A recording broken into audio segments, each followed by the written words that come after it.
नमस्कार दोस्तों, हर हर महादेव, ओम नमः शिवाय, श्री शिवाय नमस्तुभ्यम। दोस्तों, अगर आप चैनल पर नए हैं तो सब्सक्राइब जरूर कर ले ताकि आने वाली वीडियो आपको जल्दी से मिल सके। पद्मिनी एकादशी व्रत अधिक मास में रखा जाता है।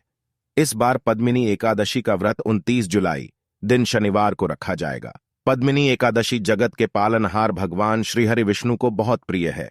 वैसे तो सभी एकादशी भगवान विष्णु को समर्पित हैं, लेकिन अधिक मास में होने की वजह से पद्मिनी एकादशी का महत्व और अधिक बार ऐच जाता है।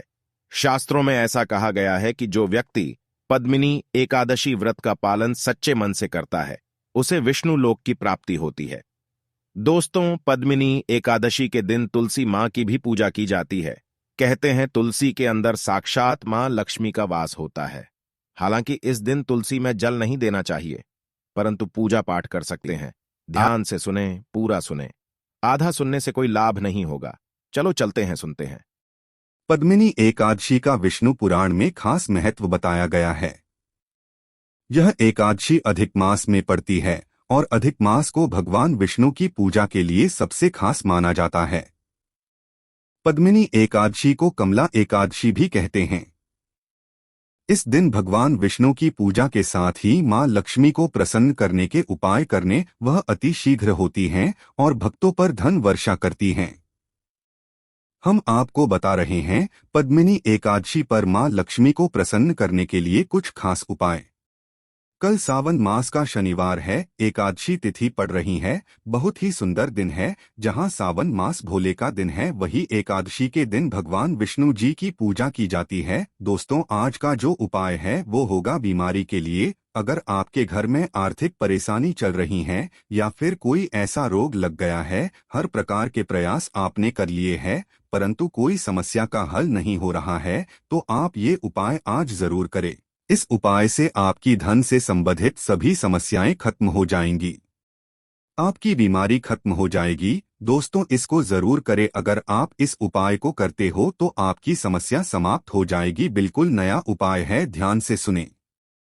दोस्तों, ये जो उपाय है, अगर आपके घर में धन संपदा की कमी है, आर्थिक समस्याएं ज्यादा बढ़ गई है, आपके घर में कोई बीमारी चल रही है जिसका कोई इलाज ना हो रहा हो या फिर किसी भारी संकट से परेशान हो, तो आप ये उपाय जरूर करें। दोस्तों, ये जो उपाय है वो गुरुजी ने अपनी मैनपुरी वाली कथा में बताया है। ये उपाय आप पंचमी, एकादशी, अष्टमी, अमावस्या तिथि को आप कर सकते हो। इस उपाय को करने के लिए आपको लेना होगा 5 दीपक। 5 दीपक आप मिट्टी के दीपक ले सकते हो जो आपको किसी कुम्हार की दुकान से आसानी से मिल जाएंगे। फिर आपको लेना है गाय का घी। गाय का घी दिए में डाल लेना है। अब आपको ये 5 दिए लेकर जाने हैं अपने मंदिर में। वहां आपको प्रज्वलित कर लेने हैं।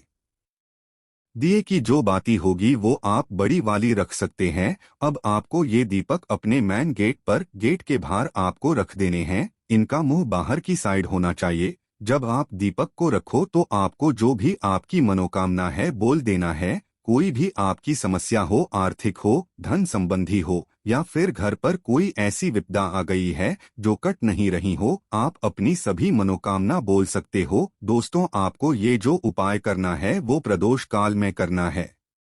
जैसा गुरुजी ने बताया था, हमने आपको बताया है एकादशी तिथि को आपको ये उपाय कर देना है।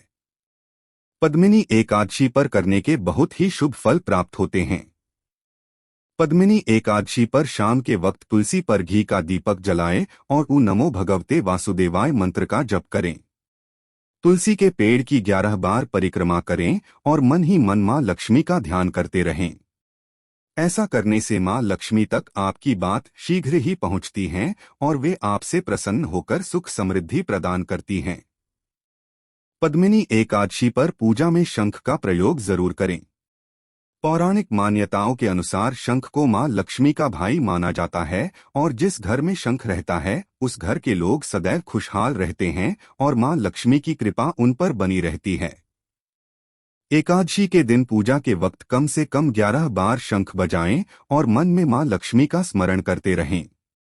आपके सभी रुके कार्य जल्द पूरे होंगे और आपको धन की प्राप्ति होगी। पद्मिनी एकादशी पर कौड़ी के उपाय। माँ लक्ष्मी को कौड़ी विशेष रूप से प्रिय हैं और एकादशी पर पूजा में कौड़ी का प्रयोग जरूर करना चाहिए। पद्मिनी एकादशी की पूजा में 5 सफेद कौड़ी लें और उन्हें हल्दी लगाकर माँ लक्ष्मी के प्रतिमा के पास रखें। पूजा के बाद अगले दिन ये कौड़ियां लाल कपड़े में बांधकर अपनी तिजोरी में रख लें।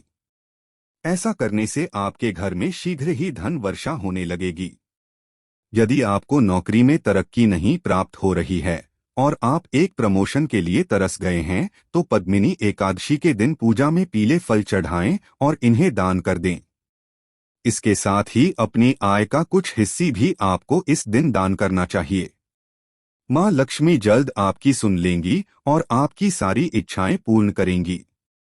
यदि बिजनेस में काफी समय से आपकी पेमेंट फंसी हुई है और लाख कोशिश के बाद भी आपको पैसा नहीं मिल पा रहा है, तो पद्मिनी एकादशी के दिन भगवान विष्णु के आगे घी का दीपक जलाकर रखें।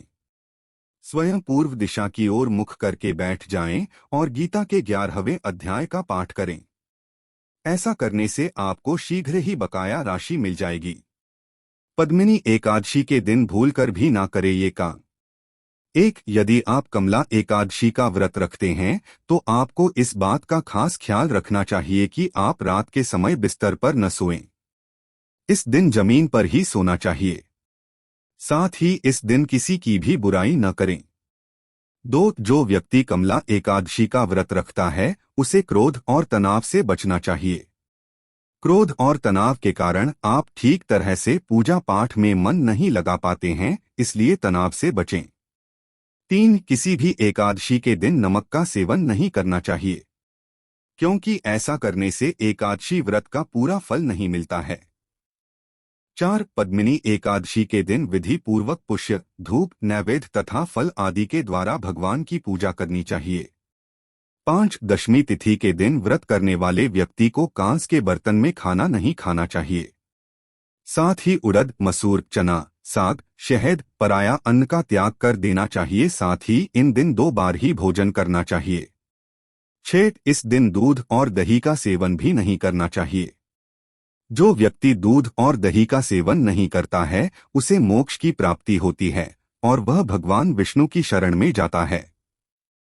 7 पद्म पुराण में कहा गया है कि इस दिन फल का सेवन भी वर्जित है।